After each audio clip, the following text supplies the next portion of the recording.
What's going on, guys? Back with another video working on my 240. If you haven't seen, the roll cage is in now. Chris Ward at Top Garage did a freaking killer job on this cage, getting all the bends, everything good. And you can see I got it all stitch welded, or not the whole thing, but just these seams right here. And I know you're gonna make fun of my welds in the comments, so just get it all out now. Just don't even worry about it. But got these three stitch welded and it's almost ready for paint, so that's what we're gonna be working on today. Just sanding down all this like glue residue and then mask it off, and it'll be completely ready to go. So if you guys haven't seen, we're also working on swapping this new motor, there's his old one right there, into Patrick's 2015 Ecoboost that unfortunately had some head issues. So he got this new bad boy, and it's got ARP head studs and all that stuff. If you guys haven't seen, just definitely go check out some of the older videos. And that nice big turbo right there. And it's pretty much ready to put in his car, so we're probably gonna be doing that today too. So basically what I'm gonna try to do right now is there's all this like glue residue that kind of looks like rust at first glance, but it's not. It's just half glue and half sound deadening from when I scraped all that out. I'm gonna use this right angle grinder and this sander to hopefully try to get some of that stuff out.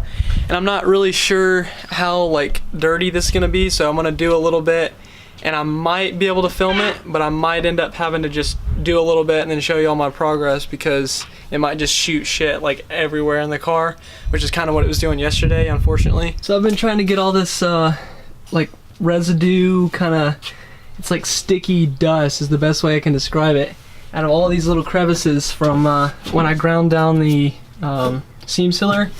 And it's like, it gets all up in everything, and it's really kind of a pain in the ass because you can't just vacuum this stuff. It wants to like stick to everything, so you have to like agitate it and rub on it to get it, the vacuum to pick it up, which with a car with this many like intricate little curves and crevices and everything being completely open, it's really difficult to get all that stuff out of here.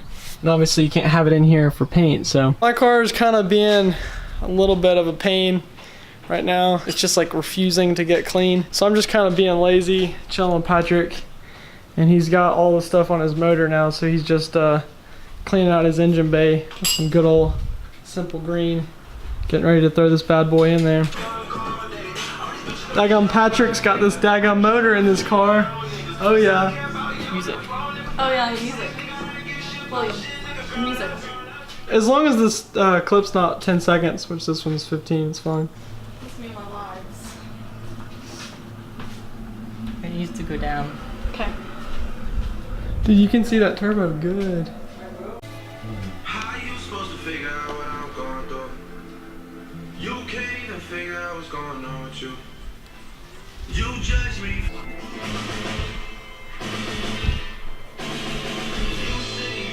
Whoa, buddy. The more I grind down all this stuff, it's like really sticky, and you can't really just vacuum it up. So my plan is to just try to like sweep as much of it as I can to like try to get it to come undone, and then vacuum the rest of it. So hopefully that works. We'll see. So I just got this last seam right here, which I think it's going to be the last seam. I keep finding new ones to stitch weld, but just got that welded, and Patrick's motor just went in. So sorry I'm not really filming too much of like actually what we're doing. It's just one of those days where you just kind of trying to get stuff done, and I'm trying to get this cage ready to go to get painted before it completely rusts away. So I'm sure you guys understand that. So Patrick's motor, shit, the thing's not even, there we go. Hard to see in it. Yeah, exposures all over the place. Yeah.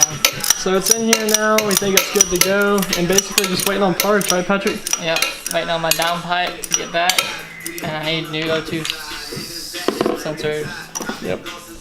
So by the time y'all see this video, we've probably already gotten the parts and filmed us starting it, so definitely go check that out in like a few days. Alright guys, I think I'm going to end this video right here. I'm not really sure how long it's going to turn out to be, just because I don't really know how long all the clips and stuff I took and everything, but next video I post will probably be painting this thing, so that's going to be really sick. And then As far as Patrick's car, we'll be doing the first start as soon as his downpipe and the rest of that stuff gets here.